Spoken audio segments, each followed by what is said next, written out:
Yo, bon, il est tard là, il doit être minuit, mais c'est pas grave, là j'ai un très bon case study à partager avec vous.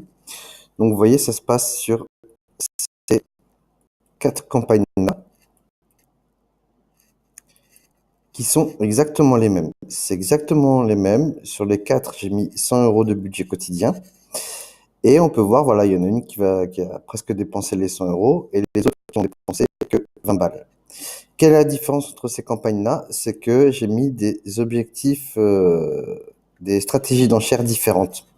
Donc là, j'ai mis une limite d'enchère, là, j'ai mis un coût cible, là, j'ai mis le plafond le plus bas, et là, j'ai mis coût le plus bas, ce qui est l'option que je choisis toujours. Et en fait, la dernière fois que j'ai fait ce test, ça remontait il y a bien 2 ans. Donc, je me suis dit ça valait la peine de le faire. Et une question qui revient souvent, un problème qui revient extrêmement souvent, c'est pourquoi vous n'arrivez pas à scaler vos campagnes. Et en fait, j'en ai parlé plusieurs fois dans des conférences.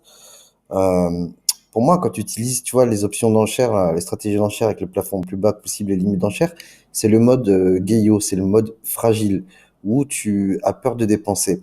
Et résultat, bah, tu vois, on voit bien Facebook à quel point il capte les budgets. Alors oui, les leads, tu vois, là, le prospect, je le touche à 3 euros, là, je le touche à 5 euros, et là, je le touche à 7 euros.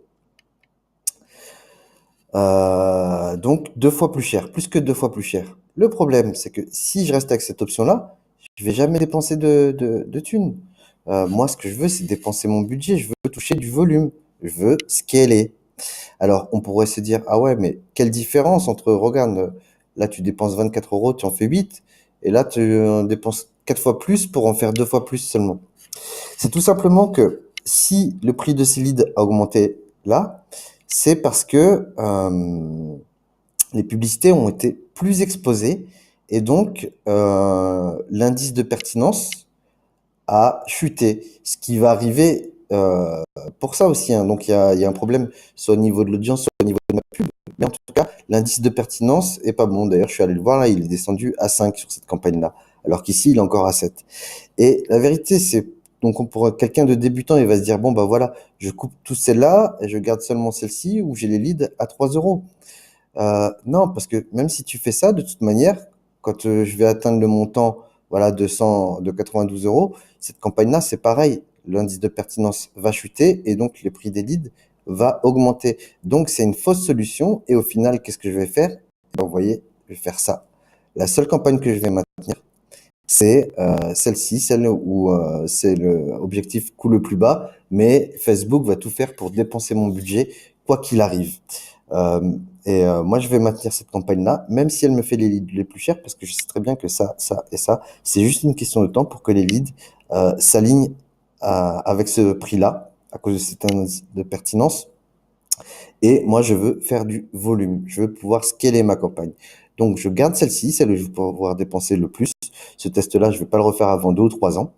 Et bon, bah maintenant, ce que je vais faire, c'est que je vais agir sur l'audience et sur ma publicité. D'ailleurs, j'ai pu trouver un point de friction au niveau de l'audience et c'est corrigé. Et je mets ma main à couper que d'ici 2 ou 3 jours, mes leads pour cette même campagne-là, avec les mêmes publicités, va descendre à 5 euros. Voilà, dites-moi ce que vous en pensez. Je pensais que c'était un pur case study et la valeur que je viens de vous transmettre à travers cette vidéo, bah, c'est beaucoup d'expérience parce que c'est vraiment contre-intuitif. Dites-moi ce que vous en pensez. Ciao.